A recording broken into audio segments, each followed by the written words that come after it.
Любовь моя, Да. вопрос. Как стать позитивным человеком? Ха. Ну, хороший вопрос. Что там наши умные сверху говорят-то? А говорят они следующее. Все очень просто. Вы знаете, маленькое отступление от себя можно? Нельзя, ну ладно. Но я все равно скажу. Вы знаете что? У них всегда почему-то все просто. Вы знаете, что я поняла? Мы все усложняем. Ребята, мы все усложняем. А теперь по теме. Что там? Ах, ну да, избитая тема. Как, значит, стать более позитивным человеком? Очень просто. Нужно себя проконтролировать. Например, дать себе недельку, две, три, месяц. Понимаете, вот отметьте на календаре. А, Позитивный рост. Что мы делаем в течение месяца? Прям в каждом кубике каждого дня мы должны написать, что отрицательное мы перевели в положительное.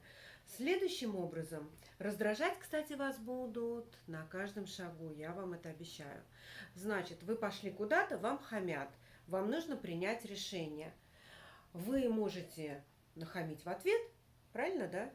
А вы можете все-таки быть нормальным человеком и, соответственно, не хамить в ответ, потому что этот хам в вашей жизни ровно на 5 минут. Например, как позитивно сделать? В этот магазин, где мне нахамили, я больше не пойду. Позитивненько? Позитивненько, потому что в будущем вы сохраните свои нервы от этой отрицаловки. Второе. Я не буду отвечать на хамство хамством. Я просто улыбнусь, скажу спасибо и пойду своей дорогой. Понимаете?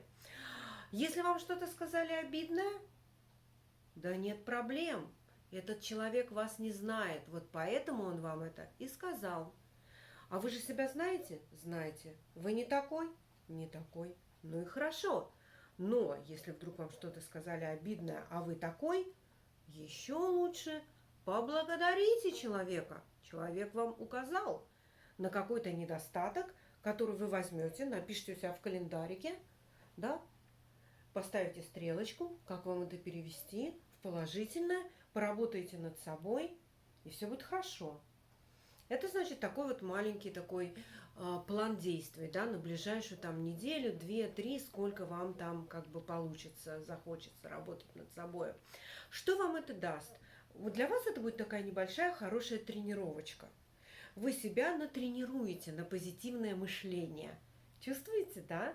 То есть вы потихонечку, помаленечку, такие замечательные, будете себе нарабатывать позитивное мышление, позитивное поведение. Вы будете нарабатывать себе позитивную жизнь, а потом сбудется ваша мечта.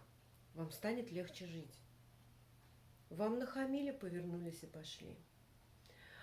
Что-то вам не понравилось в этой жизни, выбросьте это из вашей жизни. Даже это самые ваши близкие люди. Поймите, пожалуйста, правильно. Вот когда люди мне говорят, жизнь, можно от себя, чуть-чуть. Жизнь это очень, как бы она короткая, да? Нет, ребята, жизнь длинная и красивая. Не сокращайте ее, понимаете, инфарктами от людей, которые вам не нравятся в вашей жизни. И не делайте ее некрасивой, эту жизнь. Каждый день стремитесь к чему-то позитивному, красивому. И где-то, скажем, через полгода вы даже и не поймете, каким образом в вашей жизни вдруг стали люди, которых любите. В вашей жизни стали только люди появляться, которые вас любят. Понимаете? Почему? Потому что вы поставили заслон. Вы поставили заслон на приход негативности в вашу жизнь. Человек плохо с вами общается, дайте ему шанс. Только не обвиняйте человека. Вы ему говорите, дорогой, дорогая, ты меня обижаешь.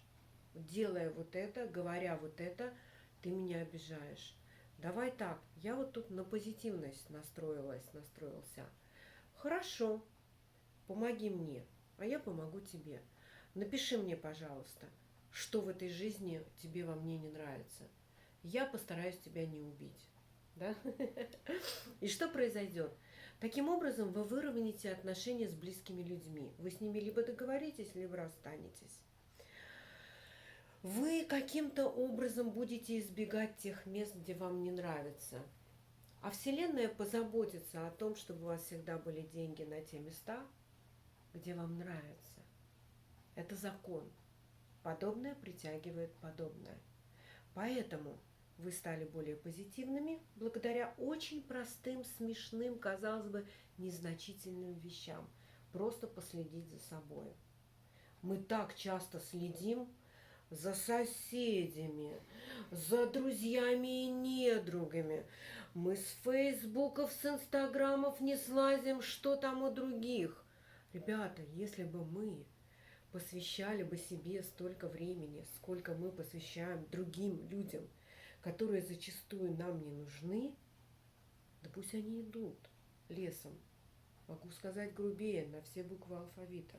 Пусть они уходят из вашей жизни.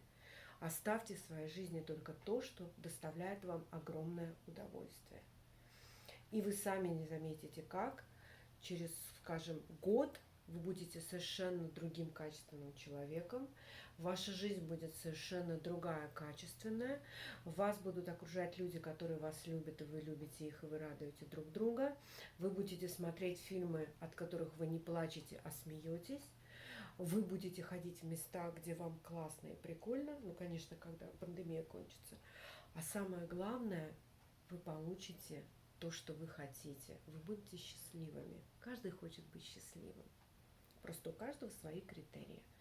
Опять же, в следующем видео запишем, что такое критерии жизни и зачем за этим следить. Короче, учимся жить вдумчиво. Люблю, целую. Пока-пока.